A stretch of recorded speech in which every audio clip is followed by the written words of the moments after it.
Welcome back to the Sports Source. This segment brought to you by Elkmont Station. If you're looking for a place to take your office crew for a business lunch, if you're looking for a place to take the family for weekend brunch, or you're looking for a place to take someone special on a date night, Elkmont Station is the perfect spot for all those different itineraries, including many more. Check them out in West Knoxville or at elkmontstationknox.com. You'll be very happy you did. It's a fantastic place to eat. Great atmosphere. Check it out. If you do once, you'll be back again and again. Elkmont Station. All right, on Monday, Will West and Tyler Ivins, for some reason, have Bob Hodge and I on there, and asked us what we thought about Dylan Sampson and would Josh Heupel use him differently, put him in a little bit different position than he was last year, and we said no, because that's just not what Heupel seems to do. We talked about it on the show last year that why are they running Dylan Sampson the same way they use Jalen Wright? They're two different styles of backs. For some reason, that led to people thinking that we hate Dylan Sampson. If anything, it's critiquing the coaching staff for just saying, all our running backs are the same, we use them the same. I disagree with that personally. I think you should maximize guys by calling plays that specifically target their talent. But I wanted to see, was I just talking out of my rear end? So, went and dug deep thanks to Pro Football Focus. Take a look at this comparison. We've got several for you here. This compares Jalen Wright on the left, Dylan Sampson in the center, Jabari Small on the right. First, you've got their offensive grade and where they rank nationally among running backs.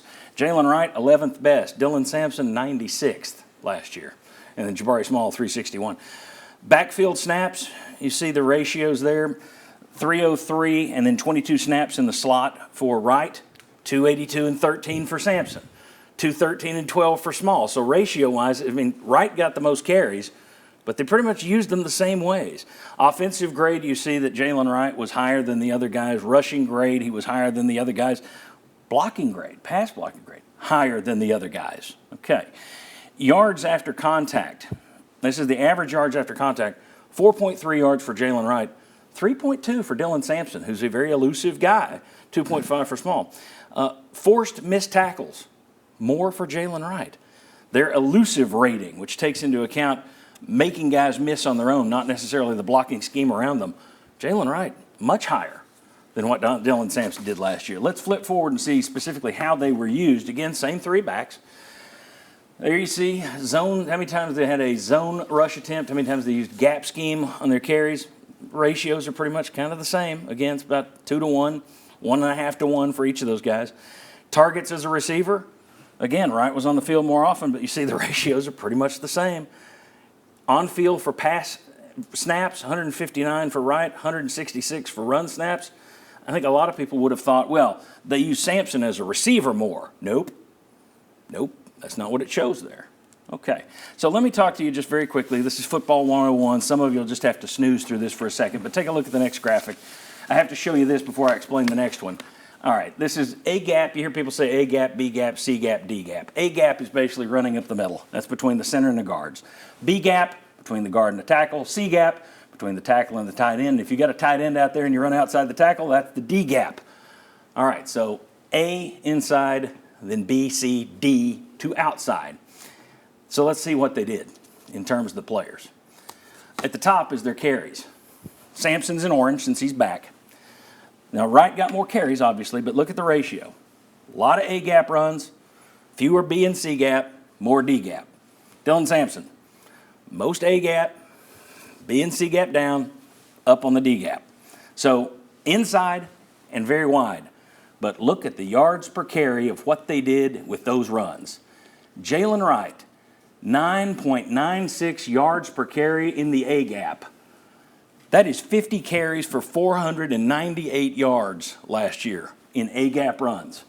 And if you're sitting there going, well, Dylan Sampson was the worst of the three in the A-gap run, 5.4, which isn't bad. I mean, I think most people would take 5.4. Yeah. But 9.9, this is what we're talking about.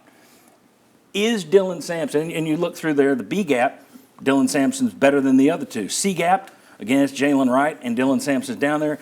D-gap, Sampson's better on the far outside, but not that much better. It's 6.2 to 6.1 yards per carry. I think this just backs up, Bob, what we said on the radio, that they just plug them in and do their thing. They don't change it to specifically target this back's style. and they do have a different style between Sampson and Wright. So my question is Sampson ready to be the workhorse back the way they used Jalen Wright last year?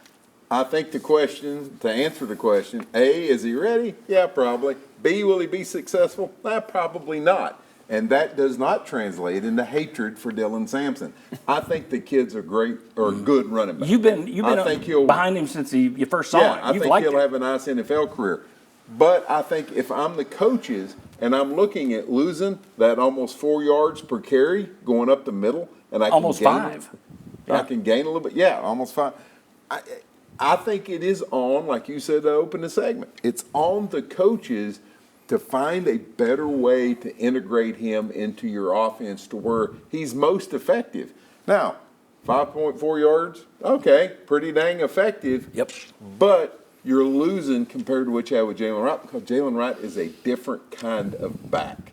And I just don't think running backs are interchangeable because they have different styles. Tells me that Jalen Wright hit the hole like a cannonball. Yeah. And he carries people after they jump on the cannonball. He keeps going. Yeah. Doesn't high mean school sprinter. Yeah, it doesn't mean Dylan Sampson. Maybe he comes out and shows us this year we were wrong. Maybe he goes for 10 yards a carry. But based on what we've seen, I wouldn't expect that. No. I expect a drop-off in terms of that. Using him as the way you use Jalen Wright, I don't think it's going to be as effective. Nothing against Dylan. Nothing against Dylan Sampson. To me, the biggest thing, it's not so much about will it work or won't it work. It's a matter of, is that the most effective use of the player? Right? And I think that very much like Alvin Kamara under Butch Jones. Butch Jones, used Alvin Kamara as an inside runner the same way he did Jalen Hurd. And so and he was good. And he was good. Yeah. So, I think Dylan Sampson is good. The one thing they did do is if you saw slightly fewer pass snaps, Dylan Sampson was on the field, slightly more pass routes that he ran. So there's a slight adjustment they make there, and I do wonder, can they increase that a little bit? But as far as the running game, I just think you declare, are you going to cover the pass? Are you going to defend the run? And we're going to do the opposite at a super fast tempo, and that's what they do. And here's another way it may change is last year you did more max protect with Joe Milton. Mm-hmm. Maybe if your quarterback is better, your timing is better, he sees the field better, maybe then you get Sampson more into doing what he's better at anyway. It's hard for me to think of a single back every down in the SEC when you're basically running into the teeth of that defense if you're going to be able to make it the whole season without some kind of injury or missing significant time. Tennessee last year says our 3 running backs, 40% of the carries, 40% of the carries, 20% of the carries. I don't know that they really stick to that. But it's really tough with this offense to slam in there. How many times do we say, there was nothing there, there was nothing there? Yeah. Well, the running back gets knocked up. And Jalen Wright made something there. Right. The number of times he carried people down the field was ridiculous. But Sampson doesn't have the kind of power that we've seen. Yeah. And so with Wright, I don't even think he averaged 12 carries a game, right? Yeah. With Sampson, he's not going to be a guy that can carry 18 times a game or 20. He can't. He's not as durable. He's not as big. He's not as strong. So they're going to have to use him in different ways. But I'll be curious to see how much they use the backup running back. Yeah, is it Deshaun Bishop? When does Cam Selden get back? How good is he going to be? And one thing that we kind of looked at this week after we had that conversation on Monday, on Tuesday, we kind of did a deeper dive into it. Jalen Wright and Dylan Sampson together carried the ball fewer times than Cody Schrader did for Missouri last year. So they didn't use them. They did give them 12 carries, 8 carries. So who are the guys that are going to get 8 and 6 carries while Dylan Sampson gets 12? That's just it. Exactly. Are you going to use it that way, or if you've just got the one guy this year, does he get more carries? No. Okay. Well, I mean, he's not going to. Just can't make it through the season like that. All right. When we come back, bad predictions, upsets, they happen every year. So let's take a look at the coaches poll. Who are we all wrong about? Because I'm going to show you, they're wrong about somebody in the SEC, usually multiple teams every year. So we'll throw ourselves in with the coaches. Who are we wrong about? Because we all know who's got the easy schedule and the tough schedule. So who are we wrong about? Come on back and we'll tell you.